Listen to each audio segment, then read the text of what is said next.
को पगड़ी बांधकर उनका सम्मान करें।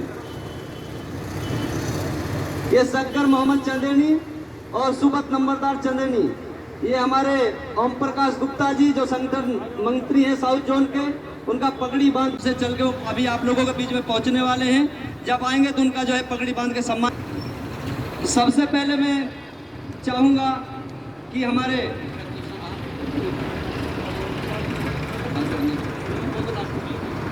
सबसे पहले आम आदमी पार्टी जिंदाबाद, आम आदमी पार्टी जिंदाबाद, आम आदमी पार्टी जिंदाबाद।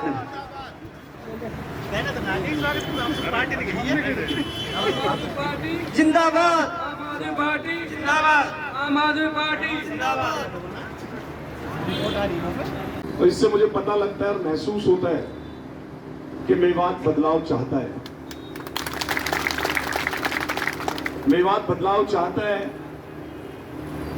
जो मेवात ने झेला है, मेवात के बारे में आपको बताऊं कि जो आजादी का संग्राम चला था उसमें मेवात का बहुत बड़ा योगदान था।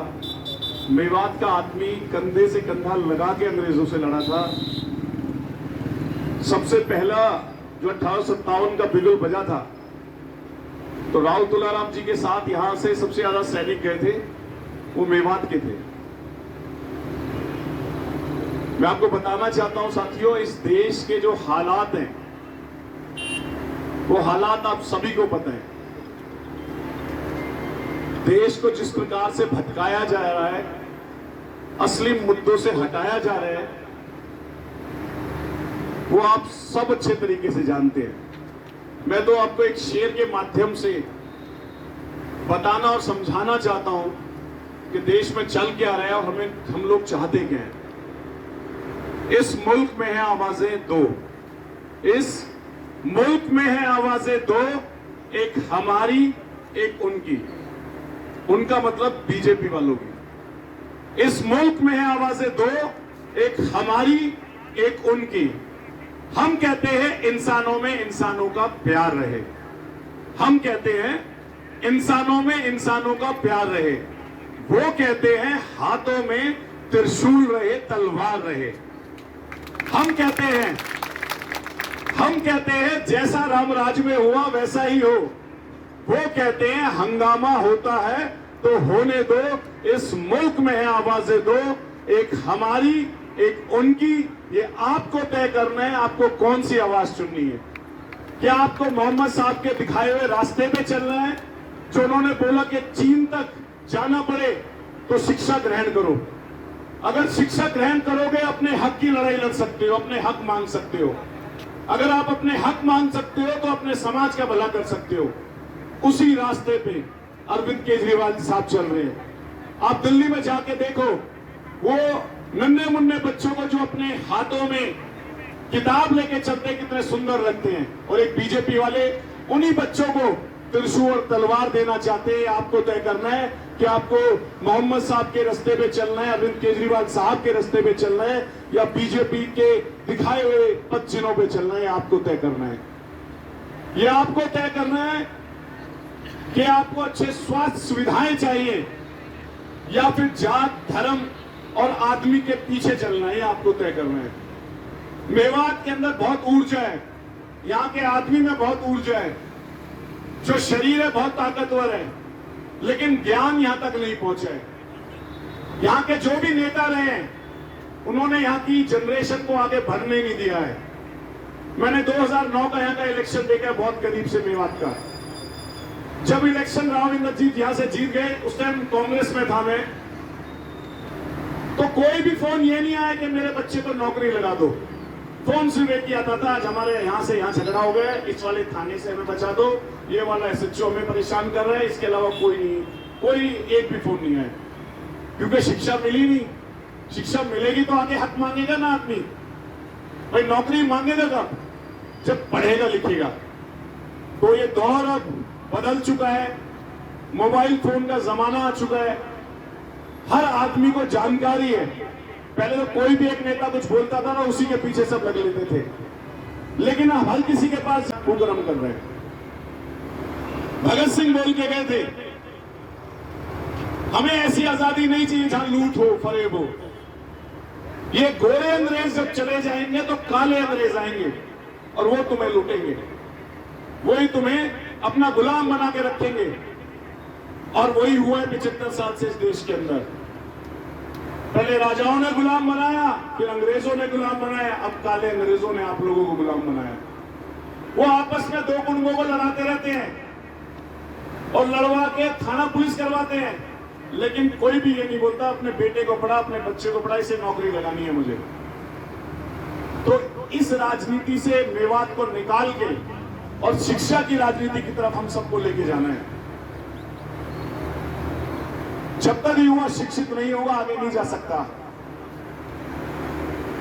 आपने देखा दिल्ली में क्या कमाल के काम हुए, शानदार काम हुए। शुरुआत में जब 28 सीटें आई आम आदमी पार्टी की, तो मैं भी कांग्रेस में था उस टाइम, तो हमें लगा वैसे तुक्का लग गया है। कोई ना चपड़ासी होता है, चपड़ासी इस्तीफा नहीं देता अपनी पोस्ट से। मुख्यमंत्री रहते हुए इस्तीफा दे दिया कि मैं इनके साथ सरकार नहीं बनाऊंगा वरना ये मुझे ब्लैकमेल करेंगे। आज हिंदुस्तान की राजनीति सिर्फ जोड़ तोड़ की रह गई है। अरविंद केजरीवाल जी ने 28 सीट आने के बाद, सरकार बनाने के बाद इस्तीफा दे दिया कि उन्हें पता था 1.5-2 साल बाद ये मुझे ब्लैकमेल करना शुरू कर देंगे।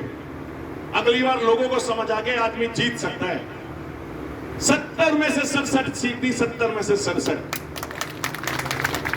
चलो एक बार तो हवा में माहौल बन गया जी, आज हवा चल रही है जैसे पंजाब के नाम की, दिल्ली के नाम की, मेवात एक बार वोट डाल देगा, ठीक है जी इस बार हवा डालो।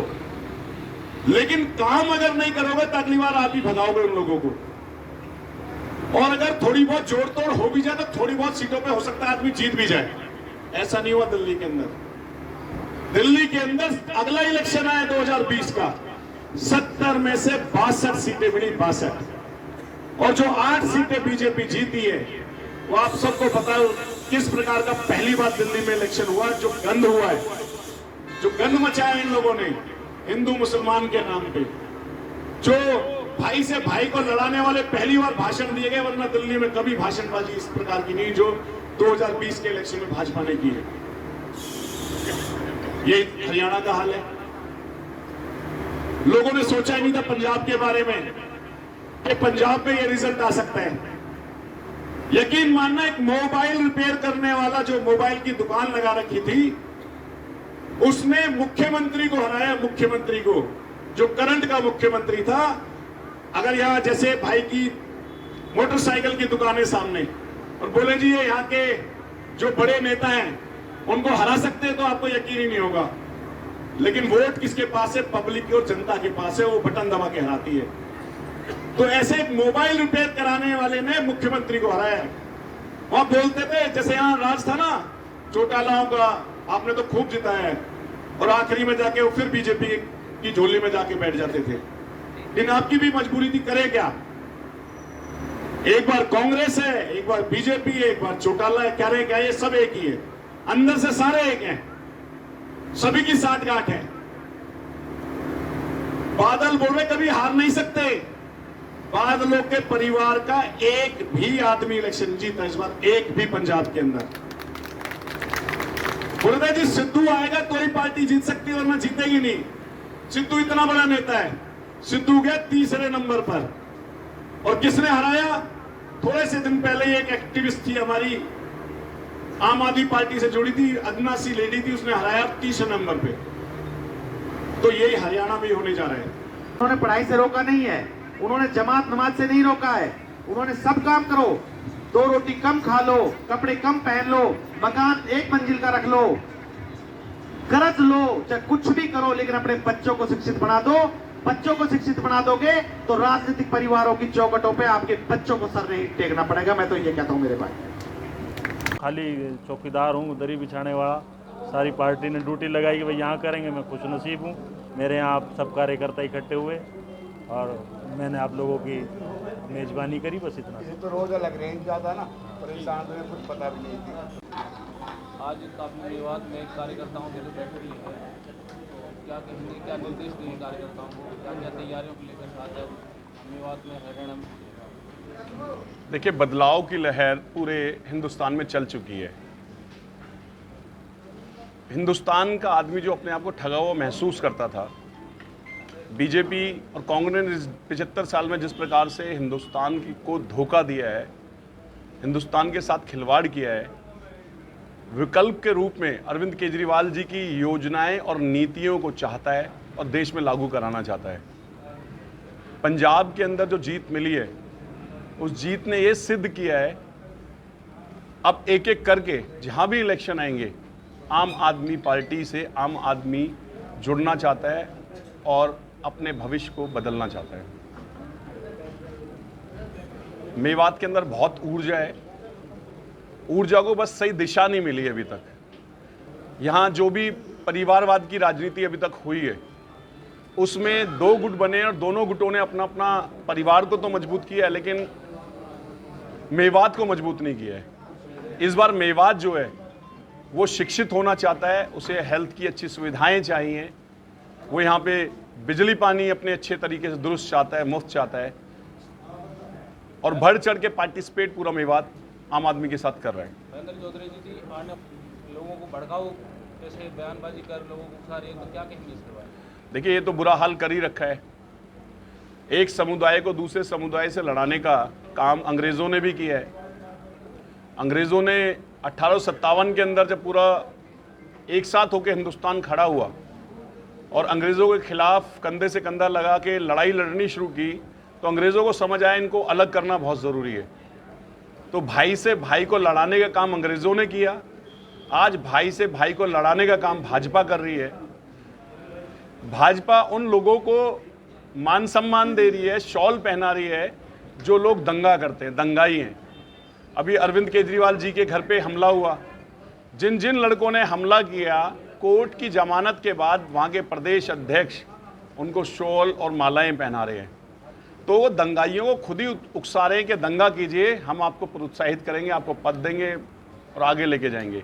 लेकिन देश की जनता जाग चुकी है, जान चुकी है, हर व्यक्ति को पता है ये लोग क्या कर रहे हैं, और ये बदलाव की अब लहर है पूरे हिंदुस्तान में छाएगी, और नफरत की राजनीति को छोड़ के विकास की राजनीति, विकास का जो मॉडल है अरविंद केजरीवाल जी का, उसको अपनाएगी। सर, दिल्ली में कि दिल्ली सरकार के पास ना तो लैंड है और ना दिल्ली पुलिस है, दोनों केंद्र के अधीन आती है, होम मिनिस्ट्री के अधीन आती हैं।